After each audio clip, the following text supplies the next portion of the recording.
ಎಲ್ರಿಗೂ ನಮಸ್ಕಾರ. ವೈಜನಾಥ್ ಬಿರಾದಾರ ನಿಮಗೆಲ್ಲ ಇವ್ರ ಬಗ್ಗೆ ಗೊತ್ತಿದ್ದೇ ಇರುತ್ತೆ. ಸುಮಾರು ವರ್ಷಗಳಿಂದ ಕನ್ನಡ ಚಿತ್ರರಂಗದಲ್ಲಿ ಇರ್ತಕ್ಕಂಥ ಒಂದು ಅದ್ಭುತ ಪ್ರತಿಭೆ ಅಂತಲೇ ಹೇಳ್ಬೋದು. ಒನ್ ಆಫ್ ದ ಅದ್ಭುತ ಪ್ರತಿಭೆ.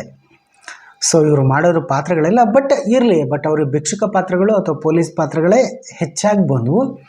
ಬಟ್ ಅದರಲ್ಲೂ ಕೂಡ ಅವರು ತಮ್ಮ ಪಾತ್ರಗಳ ಮೂಲಕ ವೈಶಿಷ್ಟ್ಯಗಳನ್ನ ಮೆರೆದ್ರು. ಹೀಗಾಗಿ ಅದೊಂಥರ ಖುಷಿ ಇದೆ. ಕಾಟೇರ ಸಿನಿಮಾದಲ್ಲೂ ಅಷ್ಟೇ, ಎಕ್ಕ, ಕಾಟೇರ ಎಷ್ಟೊಂದು ಸಿನಿಮಾಗಳಿದೆ. ಅವರ ಪ್ರತಿಭೆಯನ್ನು ಓರೆಗಚ್ಚೋ ಸಿನಿಮಾಗಳು ತುಂಬ ಬಂದಿವೆ. ಸೊ ಈಗ ಯಾಕೆ ಅವ್ರ ವಿಚಾರ ಹೇಳ್ತಾ ಇದ್ದೀನಿ ಅಂತಂದರೆ, ಲಕ್ಕಿ ಕುಚೇಲ ಅಂತ ಒಂದು ಸಿನಿಮಾ ಅನೌನ್ಸ್ಮೆಂಟ್ ಆಗಿದೆ. ಸೊ ಹೀಗಾಗಿ ಅವರೇ ಇದಕ್ಕೆ ನಾಯಕ ನಟರಾಗಿ ಆ್ಯಕ್ಟ್ ಮಾಡ್ತಾ ಇದ್ದಾರೆ.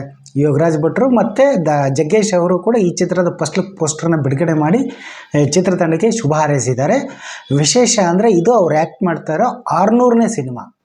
ಈ ಹಿಂದೆ ಅವರು ಆ್ಯಕ್ಟ್ ಮಾಡಿದ್ರು ಕನಸಂಬೆ ಕುದುರೆನೇರಿ, ಇದಕ್ಕೆ ಅತ್ಯುತ್ತಮ ನಟ ಪ್ರಶಸ್ತಿ ಸಿಕ್ಕಿತ್ತು ಮತ್ತು ಅಂತಾರಾಷ್ಟ್ರೀಯ ಮಟ್ಟದಲ್ಲಿ ಗುರುತಿಸ್ಕೊಂಡಿತ್ತು. ಅದಾದಮೇಲೆ 90 ಕೋಟಿ ಮನೆಗೆ ನಡಿ ಸಮಥಿಂಗ್, ಅದು ಆ ಸಿನಿಮಾ ಅವ್ರದ್ದು 500ನೇ ಸಿನಿಮಾ ಆಗಿತ್ತು.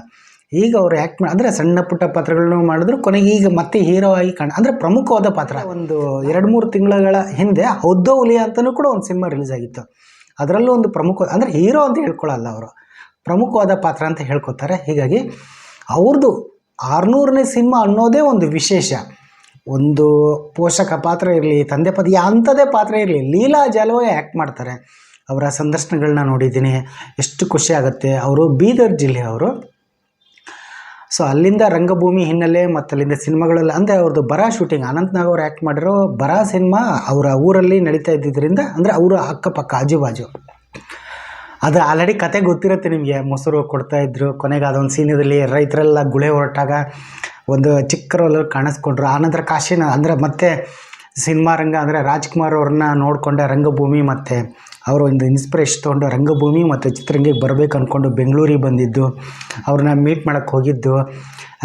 ನಿಮ್ಮ ಮನೇಲಿ ಯಾವುದಾದ್ರೂ ಕೆಲಸ ಕೊಡಿ ಅಂದಾಗ, ಅಂದರೆ ಕಲಾವಿದರು ಮನೇಲಿ ಕೆಲಸ ಮಾಡಬಾರ್ದು, ನೀವು ಸಿನಿಮಾಗಳಲ್ಲಿ ಅಥವಾ ರಂಗಭೂಮಿಯಲ್ಲಿ ಪಾತ್ರಗಳನ್ನ ಮಾಡಬೇಕು ಅಂತ ರಾಜ್ಕುಮಾರ್ ಅವ್ರು ಹೇಳಿದ್ದು. ಅವರ ಸಿನಿಮಾಗಳಲ್ಲಿ ಆ್ಯಕ್ಟ್ ಮಾಡಿದ್ದು ಭಾಗ್ಯದ ಲಕ್ಷ್ಮಿ ಬಾರಮ್ಮ ಅನಿಸುತ್ತೆ, ಐ ಥಿಂಕ್. ಆ ಸಿನಿಮಾದಲ್ಲಿ ಆ್ಯಕ್ಟ್ ಮಾಡಿಕೊಂಡು, ಮತ್ತು ಶಿವಣ್ಣ ಅವ್ರ ಜೊತೆ ಆ್ಯಕ್ಟ್ ಮಾಡಿದರು, ರಾಘಣ್ಣನ ಸಿನಿಮಾಗಳಲ್ಲಿ ಆ್ಯಕ್ಟ್ ಮಾಡಿದ್ರು. ಈಗ ಯುವರಾಜ್ ಕುಮಾರ್ ಅವ್ರ ಜೊತೆನೂ, ಪುನೀತ್ ರಾಜ್ಕುಮಾರ್ ಜೊತೆ ಜಾಕಿ, ಅದನ್ನು ಮರೆಯಂಗೇ ಇಲ್ಲ ಬಿಡಿ. ಆಮೇಲೆ ಯುವರಾಜ್ ಕುಮಾರ್ ಅವ್ರ ಜೊತೆನೂ ಎಕ್ಕ ಸಿನಿಮಾದಲ್ಲೂ ಅದೊಂದು ಹಾಡಲ್ಲಿ ಕಾಣಿಸ್ಕೊಂಡ್ರು. ಕಂಪ್ಲೀಟ್ ಅವರೇ ಹೇಳ್ಕೊಂಬಿಟ್ಟಿದ್ದಾರೆ. ಹೀಗಾಗಿ ಅಂಥ ಪ್ರತಿಭೆ ಈಗ 600ನೇ ಸಿನಿಮಾ ಮಾಡ್ತಾ ಇರೋದೇ ವಿಶೇಷ. ಸೊ ಸುಮ್ಮನೆ ನೆನಪಿಸ್ಕೊಳ್ಳಿ, ವೈಜನಾಥ್ ಬಿರಾದಾರ್ ಅಂದ ತಕ್ಷಣ ನೆನಪಿಗೆ ಬರೋ ಪಾತ್ರಗಳು: ಉಷ್ ಸಿನಿಮಾದ ಪೊಲೀಸ್ ಪಾತ್ರಧಾರಿ, ಅಜಗಜಾಂತರ ಸಿನಿಮಾ, ಲವ್ ಟ್ರೈನಿಂಗ್ ಸಿನಿಮಾದಲ್ಲಿ ಆ ಭಿಕ್ಷೆ ಬೇಡ ಪಾತ್ರ, ಭಿಕ್ಷಿಕ ಅನ್ನೋದು ಅಂತ ಅಲ್ಲ, ಬಟ್ ಓಮಲ್ಗೆ ಸಿನಿಮಾ ಇದು ಪಾತ್ರ. ಹೆಂಗಿದೆ ಸಿನಿಮಾಗಳು, ಒಂದ ಎರಡ.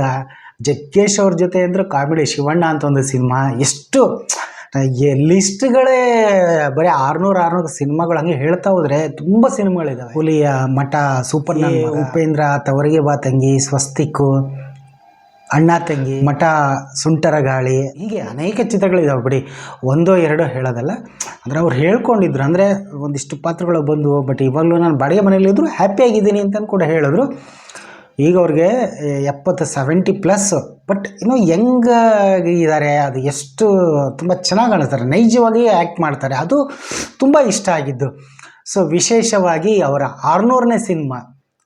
ಸೊ 600ನೇ ಸಿನಿಮಾ ಸೆಟ್ಟೇರ್ತಾ ಇದೆ, ಅಥವಾ ಏನು ಶೂಟಿಂಗ್ ಕಂಪ್ಲೀಟ್ ಆಗಿದೆಯೋ ಅದ್ರ ಬಗ್ಗೆ ಐಡಿಯಾ ಇಲ್ಲ. ಬಟ್ ಆ ಸಿನಿಮಾದ ಒಂದು ಫಸ್ಟ್ ಲುಕ್ ಪೋಸ್ಟರ್ನ ಜಗ್ಗೇಶ್ ಅವರು ಮತ್ತು ಯೋಗರಾಜ್ ಭಟ್ರು ಬಿಡುಗಡೆ ಮಾಡಿ ಈ ಚಿತ್ರತಂಡಕ್ಕೆ ಶುಭ ಹಾರೈಸಿದ್ದಾರೆ. ಸೊ ಒಂದೊಳ್ಳೆ ಪ್ರತಿಭೆ. ಸೊ ನಾವು ಗುರುತಿಸ್ಬೇಕು, ಅವ್ರಿಗೆ ಗೌರವ ಕೊಡಬೇಕು. ವೀಕೆಂಡ್ ವಿತ್ ರಮೇಶ್ ಕಾರ್ಯಕ್ರಮದಲ್ಲಿ ಅವರು ಸಾಧಕು ಕೆಲವರು ಬಂದಾಗಲೂ ಕೂಡ ಬಂದಿದ್ರು. ಆ ಓಮಲ್ಗೆ ಸೀನ್ ರೀಕ್ರಿಯೇಟ್ ಮಾಡೋದು ಎಷ್ಟು ಚೆಂದ ಇದೆ ಅಲ್ವಾ ಆ ಸೀನ್ಗಳು. ಅವ್ರು ಹೇಳ್ಕೊತಾರಲ್ಲ, ಅಂದರೆ ರಂಗಭೂಮಿ ಮತ್ತು ಸಿನಿಮಾ ಎರಡರಲ್ಲ. ಸೊ ಯಾವುದೇ ರಂಗಭೂಮಿ ಅಂದರೆ ಕಿರುತೆರೆ, ಹಿರುತೆರೆ ಯಾವುದೇ ಅಂತಲ್ಲ, ಒಟ್ಟಲ್ಲಿ ಕಲಾವಿದ ಆ್ಯಕ್ಟ್ ಮಾಡಬೇಕು ಅನ್ನೋದೊಂದು ಅವರೊಂದು ಅಭಿಲಾಷೆನೇ. ಅದೇ ಥರ ಅವರು ಸೊ ಇನ್ನೂ ಚೆನ್ನಾಗಿರಲಿ, ಇನ್ನೂ ಒಳ್ಳೊಳ್ಳೆ ಸಿನಿಮಾಗಳನ್ನ ಪಾತ್ರಗಳನ್ನ ಮಾಡ್ತಾ ಇರಲಿ ಅಂತಲೇ ನನ್ನ ಕೂಡ ಹಾರೈಕೆ. ಸೊ ಅವರ 600ನೇ ಸಿನಿಮಾ ಲಕ್ಕಿ ಕುಚೇಲ, ಈ ಚಿತ್ರಕ್ಕೆ ಆಲ್ ದ ಬೆಸ್ಟ್, ಒಳ್ಳೆಯದಾಗಲಿ ಅಂತ ನಾನು ಹೇಳ್ತೀನಿ. ಇಂಥ ಪ್ರತಿಭೆಗಳಿಗೆ ಒಳ್ಳೊಳ್ಳೆ ಅವಕಾಶಗಳು ಸಿಗಬೇಕು. ಅಂದರೆ ಅದು ಬ್ರ್ಯಾಂಡ್ ಆಗಿಬಿಡ್ತಲ್ಲ. ಸೊ ಅದು ಬ್ರ್ಯಾಂಡ್ ಆಗಬಾರ್ದಾಗಿತ್ತು, ಬಟ್ ಅದರಲ್ಲೂ ಅವರು ಖುಷಿಯಾಗಿದ್ದರು ಬಿಡಿ. ಎಲ್ಲ ಪಾತ್ರಗಳನ್ನ ಕೊಟ್ಟರು. ಲೀಲಾ ಜಾಲುಗ, ಸುಂಟ್ರ ಗಾಳಿದಾಗಿರ್ಬೋದು, ಅಂದರೆ ಅಷ್ಟು ಸ್ಮೈಲ್, ಅಂದರೆ ಅಷ್ಟು ಚೆಂದ ಆ್ಯಕ್ಟ್ ಮಾಡ್ತಾರಲ್ಲ. ಹೀಗಾಗಿ ನನಗಂತೂ ಅವ್ರ ಸ್ಕ್ರೀನ್ ಮೇಲೆ ನೋಡೋದೇ ಒಂಥರ ಖುಷಿ. ಅಂದರೆ ಅವರು ಹೀರೋ ಆಗಿ ಆ್ಯಕ್ಟ್ ಮಾಡ್ಕೊತ ಬಂದರು. ಅಂದರೆ ಹೀರೋನಿಗಿಂತ ಪ್ರಮುಖವಾದ ಪಾತ್ರ ಅಂತಲೇ ಹೇಳ್ತಾ ಬಂದ್ರಲ್ಲ. ಹೀಗಾಗಿ ಸೊ ದನ ಕಾಯೋನು ಸಿನಿಮಾದಲ್ಲಿ ಆ ದುನಿಯಾ ವಿಜಯ್ ಅವರ ತಂದೆ ಪಾತ್ರ, ಜಾಕಿ ಸಿನಿಮಾ, ಎಂತಿಂಥ ಸಿನಿಮಾಗಳು ಒಂದಕ್ಕಿಂತ ಒಂದು ತುಂಬ ಚೆನ್ನಾಗಿ ಮಾಡ್ತಾರೆ. ಬಟ್ ಚಿತ್ರರಂಗ ಎಲ್ಲೋ ಕಡೆಗಣಿಸ್ತು ಅಂತ ಅನ್ನಿಸ್ತು. ಬಟ್ ಅದ್ರ ಪ್ರಕಾರ ಹಾಗೆ ನೋಡೋದಾದರೆ ಒಂದು ಕನಸೆಂಬ ಕುದುರೆನೇರಿ ಅದು ಎಷ್ಟೋ ಸಿನಿಮಾಗಳು ಆದಮೇಲೆ ಬಂದಂಥ ಸಿನಿಮಾಗಳು. ಇರಲಿ, ಅದು ಒಂದೊಂದ್ಸರಿ ಹಾಗಾಗತ್ತೆ, ಇರಲಿ, ಅದ್ರ ಬಗ್ಗೆ ಇನ್ನೊಂದ್ಸಲ ಮಾತಾಡೋಣ. ಬಟ್ ಇದು ನನಗೆ ಖುಷಿಯಾಗಿದ್ದ ವಿಚಾರ. ಸೊ ಹೀಗಾಗಿ ಈ ವಿಚಾರ ನಿಮ್ಮ ಜೊತೆ ಹಂಚ್ಕೋಬೇಕು ಅಂತ ನಾನು ಈ ವಿಡಿಯೋ ಮಾಡಿದೆ. ಚಿತ್ರತಂಡಕ್ಕೆ ಒಳ್ಳೆಯದಾಗಲಿ ಅಂತ ನಾನು ಶುಭ ಹಾರೈಸ್ತೀನಿ. All the best.